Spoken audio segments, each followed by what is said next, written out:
You're watching Drake Wing Gaming. Enjoy the video.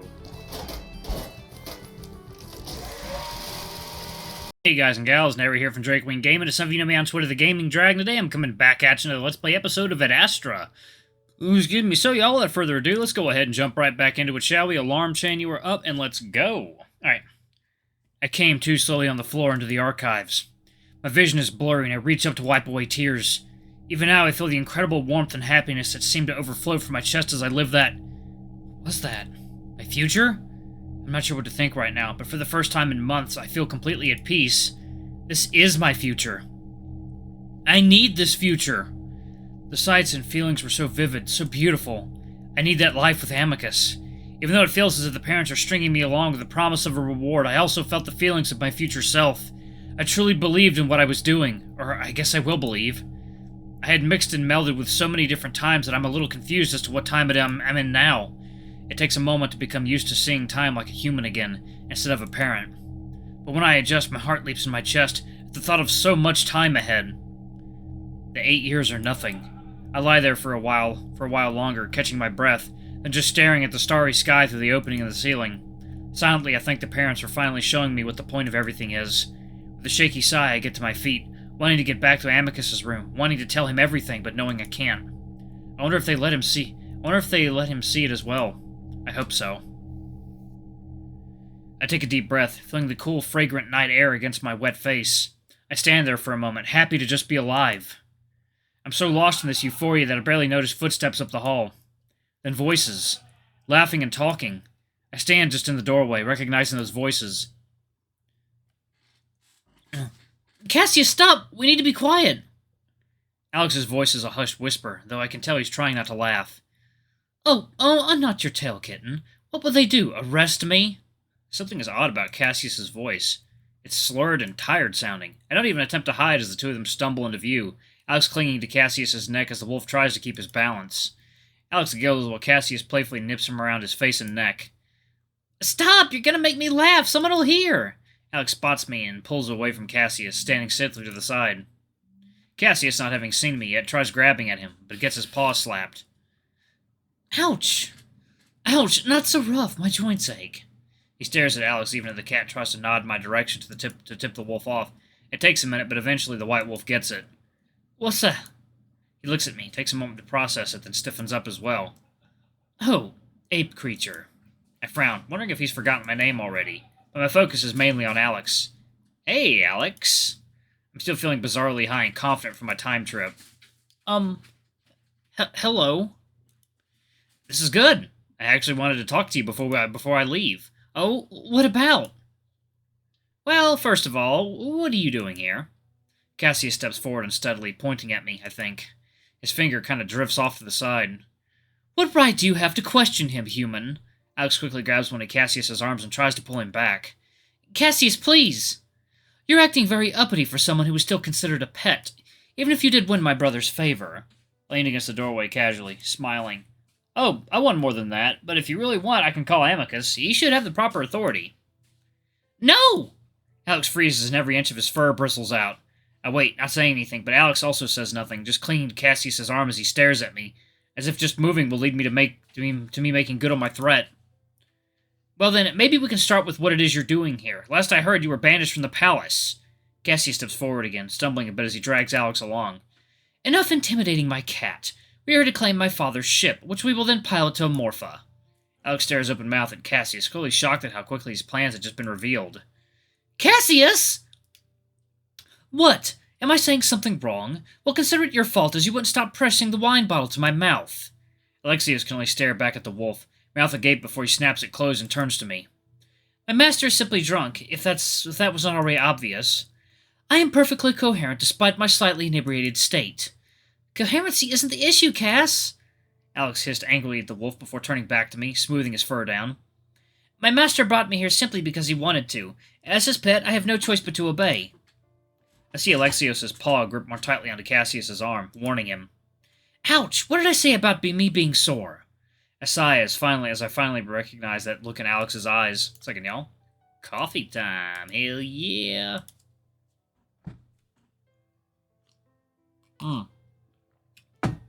Oh, that's the stuff.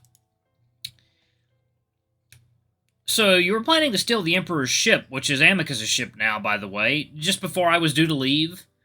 Oh, you're leaving? Alex isn't even trying at this point. Man, you're a real piece of shit, you know that? And you're a reckless ape with no consideration for the rest of the galaxy. I blink in surprise. I'm a little satisfied to see that I've gotten through his shield of indifference. Cassius, who had opened his mouth to butt in again, suddenly pauses, raising an eyebrow at the two of us. Wait a moment, do you two have some sort of history? Do you speak in a similar way to each other? No, Cassius, only in passing. I remember then that Alex had tried to keep our interactions hidden from Cassius, though not the information I'd unwittingly given the cat during our many conversations. I ignore the wolf for the moment, unwilling to let this traitorous feline get the last word in. And you have no consideration for the lives of anyone on this moon. I turn to Cassius. And how do you explain still wanting to get with this cat when he's responsible for most of the terrible things that have happened to us the last year, to your family? Don't talk to him, Cassius. Let's just leave. No, you're not leaving, otherwise I am calling for Amicus. I look at Alice, he purses his lips tightly before turning my attention back to Cassius. That is none of your concern, but if you must know, then... Cassius! Consider how you would feel, left in a position in which the intents of your entire society rested upon your shoulders. He had little choice while also underestimating Cato's brutality. Cassius' words are less slurred now. The topic of conversation seems to have sobered him up a bit. He did have the time to accept his assignment, as he put it, and I think he's smart enough to know his actions would destroy countless lives. You must understand, his choice was an illusion so as to assure the cats, especially the ones giving the command, that they are still grounded by their values. I fully understand this, and so did Amicus when I explained the situation. We have both been left in such positions before. I shake my head. How can you not blame him for the destruction and death of your people? Kyllian, he is only the stylus. I blame the hand of his government that wielded him like a disposable tool. Alex is tugging on the wolf's arm again, pulling him toward the main exit. Cassius, let's just leave. There's more wine in our apartment. I sigh, realizing that I probably won't ever have my questions about Alex answered. That I'll probably never get what he deserves. It still bothers me to get off so easily, that Cassius shields him from any sort of a comeuppance. Why do you trust him, Cassius? He's a traitor, but here you are, leaving your empire vulnerable by letting him get close to you, the brother of the Emperor. Cassius pouts, putting an arm around Alexios. Because we understand each other, Kyllian, as you and Amicus somehow understand each other. I've grown tired of the games of politics. I simply want peace with an understanding partner. By running away to a Morpha? Last I heard they despise your kind. Actually, we're similar in many ways, one being our shared culture. I try not to roll my eyes at the word shared. And the other being the fact that the cats now oppose the parents. I believe this can result in plenty of common ground. Come on! Alex yanks the wolf, making Cassius yelp before stumbling after the cat. Ooh, son of a whore, Alex. You're lucky I'm drunk, otherwise you could have seriously injured me. I watched the two of them disappear through the exit, part of me wanting to call security and have the cat arrested for trying to hijack Amicus' ship. At the same time, though, I wonder if it'll do us any good, considering what the cat has already gotten away with. Still, I feel like Cassius seemingly wanting to abandon the Empire, while drunk or not, is something Amicus should know about. I decide that I will tell Amicus, but when we're both on our way back to Earth and he has time to think over what he wants to do about this. Look now, it is coffee time.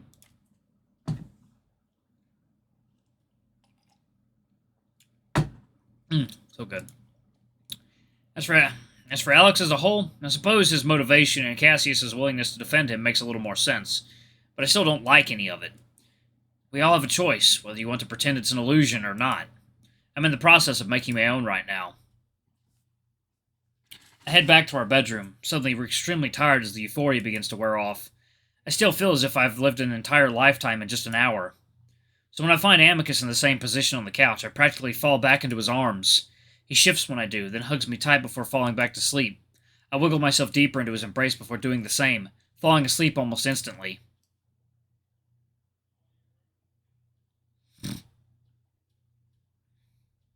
It only seems like a second passes before I feel myself being moved around.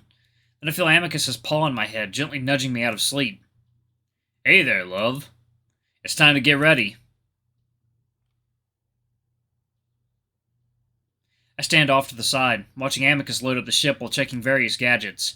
Virginia and Nephru make small talk, the kind that makes it feel as if I'm not going away for 8 years, though that everything is still normal.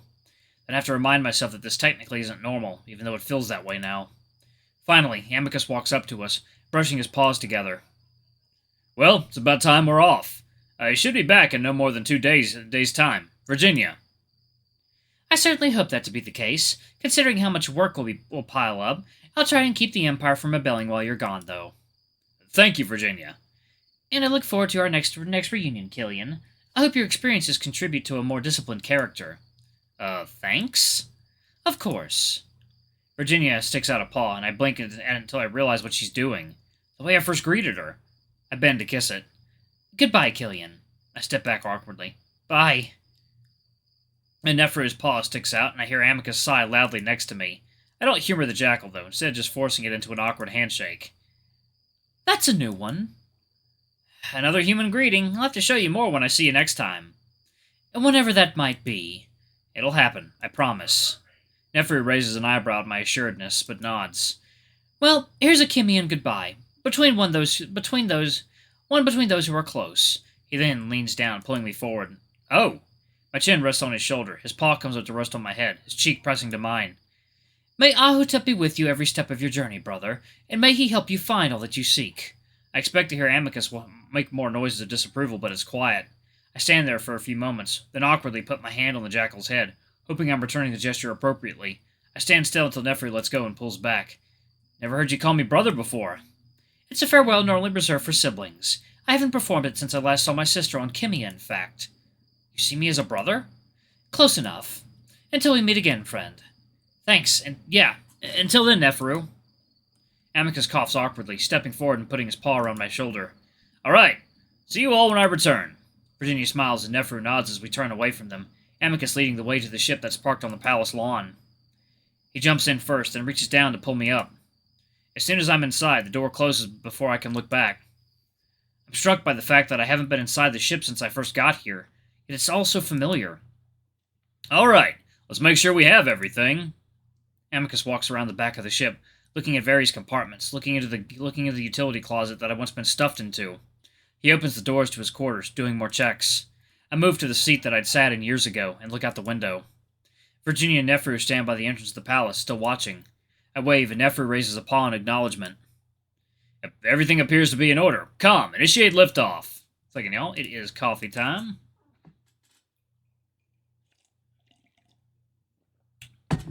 Are we about to reach the ending, y'all?